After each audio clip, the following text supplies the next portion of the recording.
wabarakatuh. Waalaikumsalam warahmatullahi wabarakatuh. Bismillahirrahmanirrahim. Assalatu wassalamu ala rasulillah wa ala alihi wa sahbihi wa mawala. La hawla wa la quwwata illa billah. Rabbi shrah li sadri wa yassir li amri wahlul 'uqdatam min lisani yafqahu qawli, amma ba'd.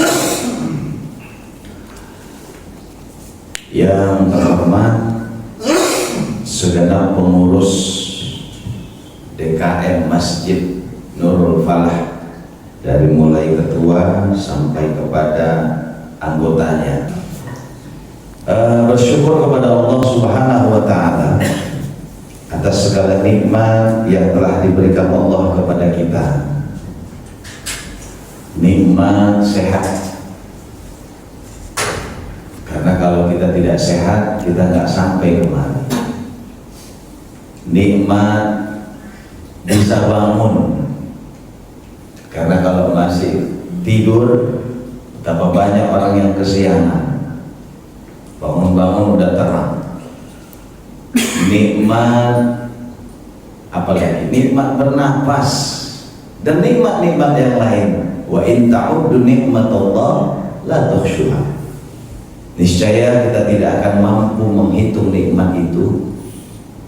Kata Allah, tidak akan mampu, meskipun air laut itu kita ambil sebagai tintanya, ranting-ranting yang ada di bumi ini, di pohon bumi ini menjadi penanya, pun tidak akan cukup menghitung nikmat-nikmat Allah yang telah diberikan Allah kepada kita.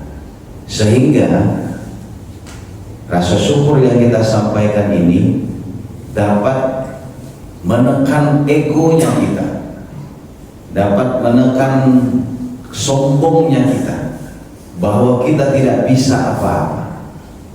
Maka sampaikanlah selalu bahasa la haula wala quwwata illa billah. Kenapa saya sampaikan ini?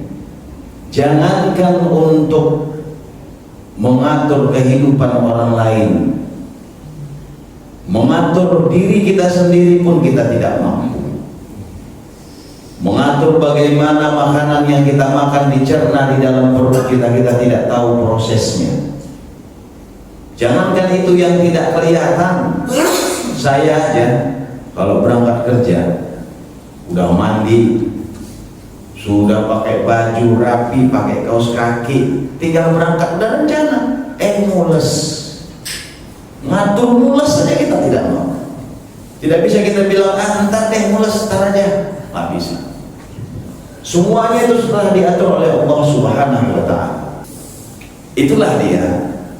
Jadi rasa syukur yang kita ucapkan bukan saja hanya terima kasih kepada Allah, tapi menyadarkan diri kita bahwa kita tidak mampu berbuat apapun itu. Seperti yang saya sampaikan, kita tidak mampu merubah orang lain, kita tidak mampu merubah anak kita sendiri, bahkan diri kita sendiri.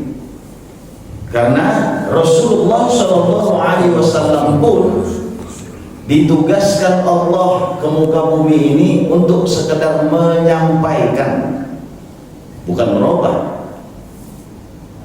Rasulullah hanya tugasnya menyampaikan. Masalah merubah itu urusan Allah Subhanahu wa Ta'ala. Kemudian salawat dan salam mari kita sampaikan kepada Nabi kita, Nabi besar Muhammad sallallahu alaihi wasallam, seorang manusia yang besar, yang dibesarkan yang maha besar, manusia yang mulia, yang dimuliakan yang maha mulia. Dan kita, salawat yang kita sampaikan ini salah satu rasa cinta kita kepada Rasulullah, karena cinta kita kepada beliau tidak bisa dibandingkan dengan cintanya beliau kepada kita. Maka hanya salah satu saja rasa cinta itu kita ucapkan salawat kepada Rasulullah SAW dengan mengucapkan kalimat Allahumma salli ala sayyidina Muhammadin wa ala alihi sayyidina Muhammad. Alhamdulillah. Kadang-kadang kayak kemarin sore itu saya ceramah di VA di mana? Villa Pamulang. Ada bertanya, Ustaz, mana sih yang benar pakai sayyidina atau pakai Allahumma sholli ala Muhammad saja atau pakai sayyidina? Nah, sedikit sebelum kita bahas materi, sayyidina itu adalah salah satu penghormatan kita kepada Rasulullah.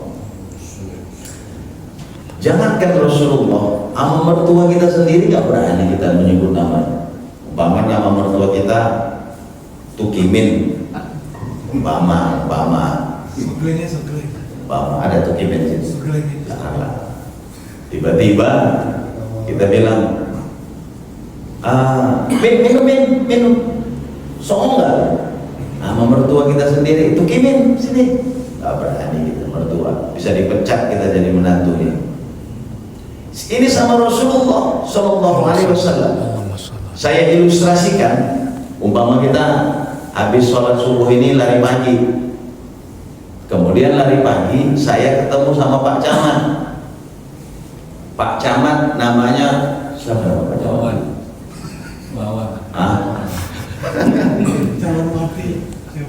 Tadi Tukimin, sekarang Tukino umpamanya namanya. Begitu ketemu sama Pak Camat, sampai saya bilang, Tukino, apa kabar? Datang Pak Camat, oh Sukri, kabar baik. Mau kemana Kri? Mau lari pagi no. Umpamanya begitu. Apakah itu rasa sopan kita kepada Pak Camat? Rasa saling menghargai, tentu kita tidak menyebut namanya. Kita menyebut pangkatnya. Pak Camat, kemana Pak Camat? Datang Pak Camat bilang, oh Pak Ustadz, apa kabar? Ya tidak sebut namanya. Bentuk penghargaan dan penghormatan kita kepada seseorang. Nah, kepada Rasulullah Shallallahu Alaihi Wasallam, alangkah kita enaknya saja mengucapkan Muhammad. Allah saja di dalam Al-Quran, mungkin pernah saya bahas itu ya. Allah saja di dalam Al-Quran menyebutkan kata Rasulullah Muhammad Shallallahu Alaihi Wasallam pakai pangkatnya. Kalau nabi-nabi yang lain namanya doang. Wa idh qala Musa, kan begitu. Kemudian wa idh qala Adam, tapi Rasulullah Shallallahu Alaihi Wasallam hanya 4 kali kalau tidak salah disebutkan namanya. Semuanya pakai pangkat. Bahkan ada beberapa yang tidak disebutkan namanya, pangkatnya saja. Contoh. Laqad kana lakum fi Rasulillahi uswatun hasanah. Itu ditujukan kepada Rasul.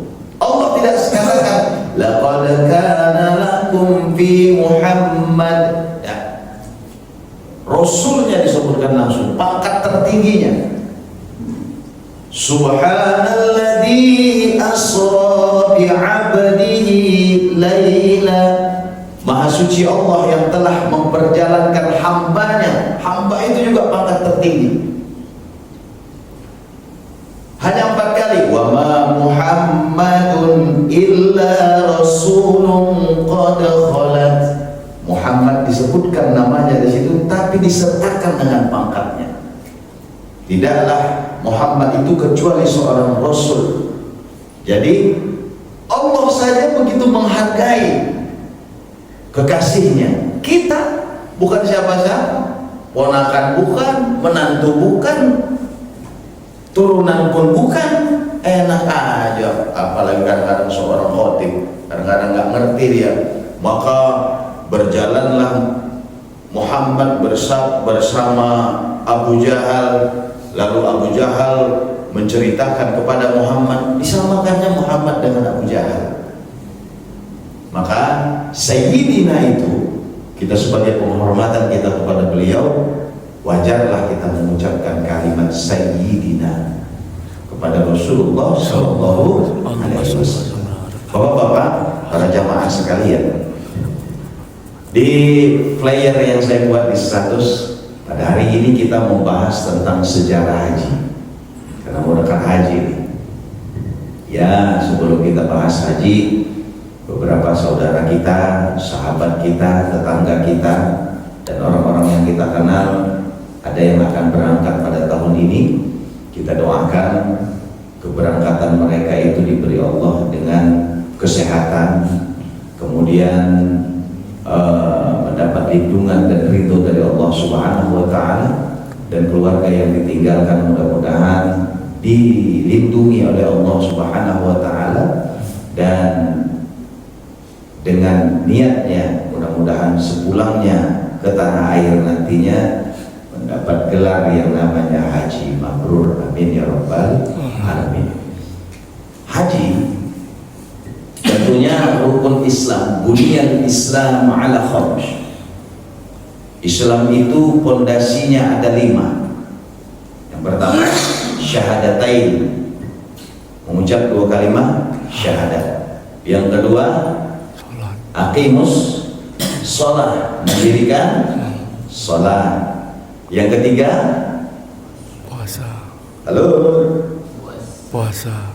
rukun Islam. Iya. Puasa. Hah?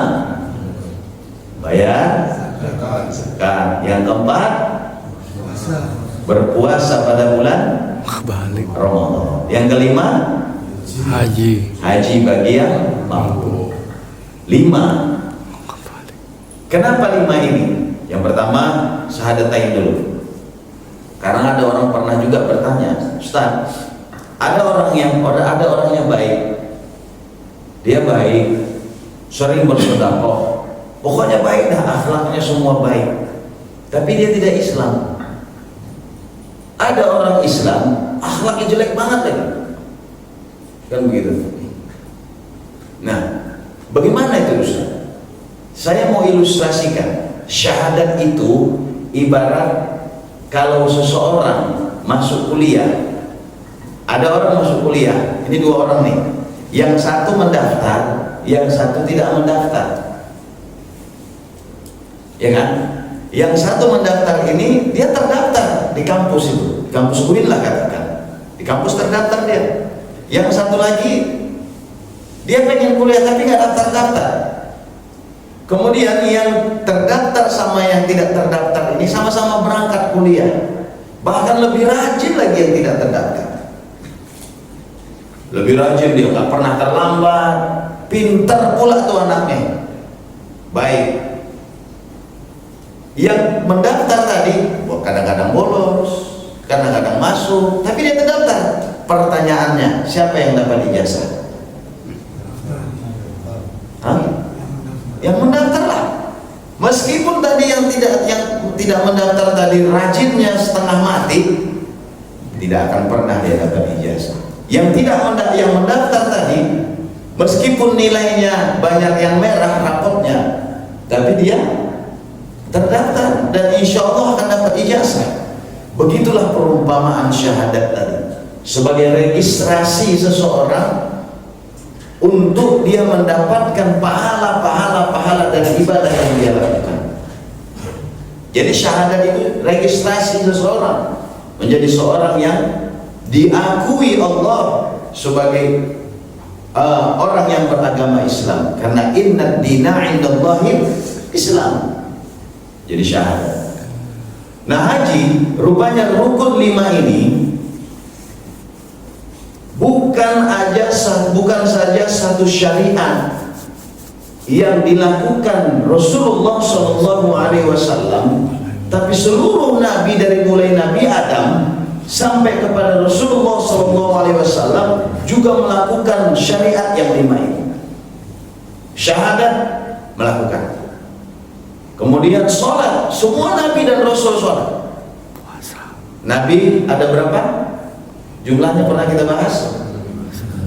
124.000 nabi. Di antara 124.000 itu rasulnya ada berapa? 313 rasul. Dan wajib kita ketahui namanya dari 313 itu 25. Bahkan kata para ulama, sompel iman kita kalau kita tidak hafal nama-nama rasul yang 25 itu. sompel iman kita. Meskipun namanya tidak berurutan, minimal apa? Adam, Nabi, betul, Rasul. Kemudian Nuh, betul, Rasul. Kemudian Idris, Rasul, betul. Kemudian Joko, bukan. Umpamanya begitu. Nabi tidak, harus tahu kita bahwa siapa itu Nabi, siapa itu Rasul, minimal 25. Karena itu masuk kepada rukun iman. Nah, kemudian Nabi Adam alaihissalam sewaktu belum diciptakan Allah kan ngomong nih sama para malaikat. Kata Allah Subhanahu wa taala mengatakan begini, "Inni ja'ilun fil ardi khalifah." Kata Allah, "Hai para malaikat, aku ingin menciptakan khalifah di muka bumi." Inni ja'ilun fil ardi khalifah. Sebelum kita lanjut, ini panjang nih ceritanya nih ya. Sebelum kita lanjut, Allah sudah merencanakan Nabi Adam itu akan menjadi khalifah di muka bumi. Kan begitu? Jangan lagi ada satu persepsi bahwa Nabi Adam itu terusir dari surga. Yang terusir dari surga itu iblis. Nabi Adam tidak terusir, dia memang direncanakan untuk menjadi penghuni bumi. Dan Nabi Adam sewaktu diciptakan diberi Allah ilmu hikmah. Jadi Nabi Adam tidak terusir, tapi dia memakan buah kuldi bersama istrinya itu hanya sebagai wasilah, sebagai asbab. Begitu. Nah, kita lanjut. Lalu malaikat mengatakan, qalu ataj'alu fiha may yufsidu fiha wa yasfiku dima wa nahnu nusabbihu bihamdika wa nuqaddisu lak. Ya Allah, untuk apa lagi engkau ciptakan khalifah di muka bumi? Para malaikat belum tahu itu namanya Adam. Untuk apa engkau ciptakan khalifah di muka bumi ya Allah? Bukankah kerja mereka menumpahkan darah, berbunuh-bunuhan, berbantah-bantahan? Kata para malaikat. Pertanyaan lagi besar, kok malaikat tahu bahwa khalifah di muka bumi itu kerjaannya bunuh-bunuhan, bantah-bantahan? Rupanya dulu di bumi ini jauh sebelum Nabi Adam diciptakan, Allah telah jadikan ada khalifah di muka bumi ini, penghuni bumi, dan ditugaskan menjadi khalifah, yaitu yang namanya bangsa jin. Jadi bangsa jin itu dulu menjadi khalifah sebelum manusia. Tapi begitu mereka dikasih Allah kuasa untuk menjadi khalifah di muka bumi, mereka tidak melestarikan bumi ini.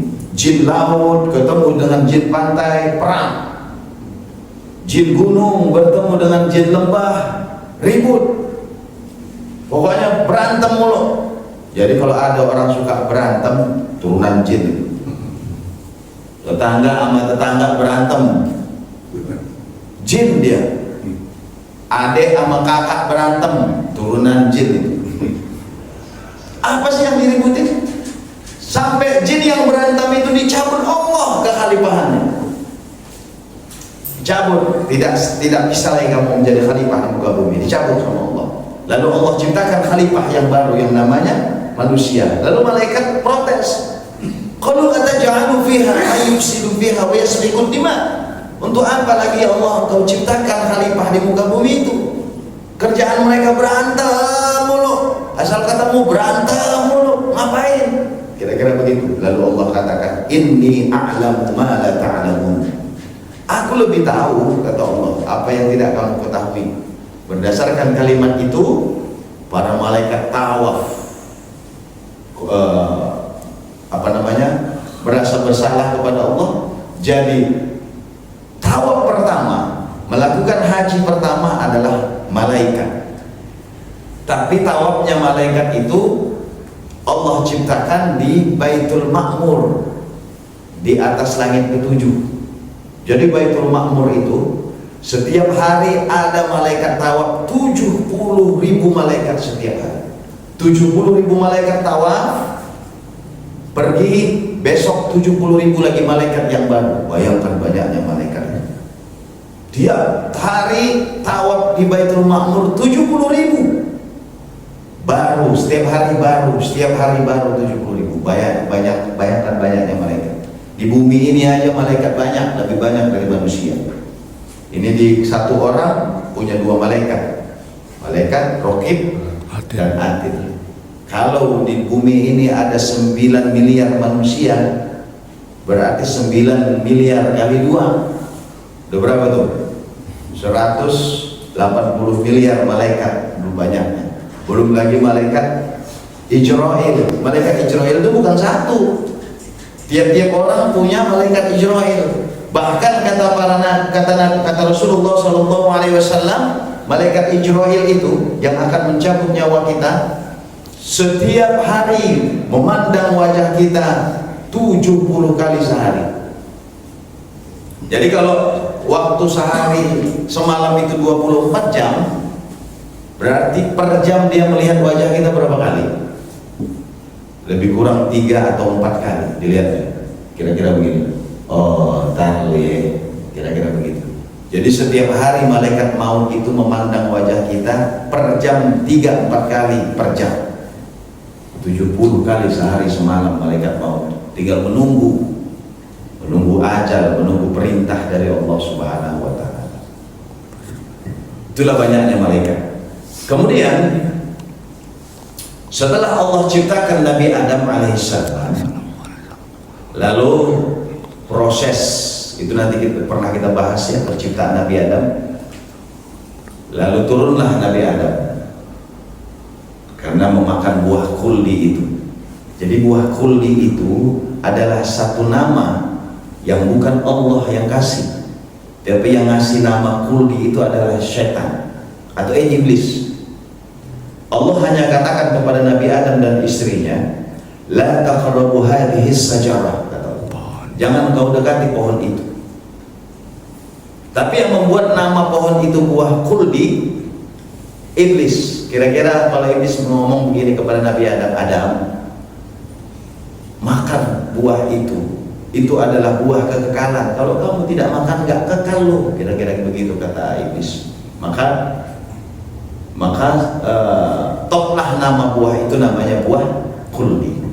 Lalu turunlah Nabi Adam. Siti Hawa diturunkan di Jeddah, Nabi Adam diturunkan di India.